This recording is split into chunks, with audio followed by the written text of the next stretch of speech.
Hello everyone, today I will show you how to convert a PDF file to a rich text format using Foxit PDF Editor. Open your PDF file with Foxit PDF Editor and I will convert this PDF file to rich text format.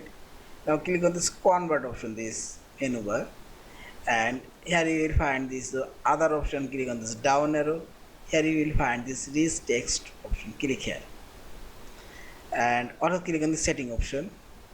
Here you can convert all pages or a specific page range, and you can convert, include comments, image, and so on, and written page layout or written following text, and make it default setting and save it desktop.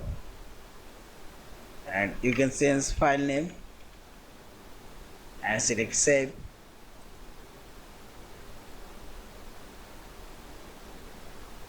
And see this rich text format now converted, and this is this. Thank you for watching. Please subscribe, like, share, and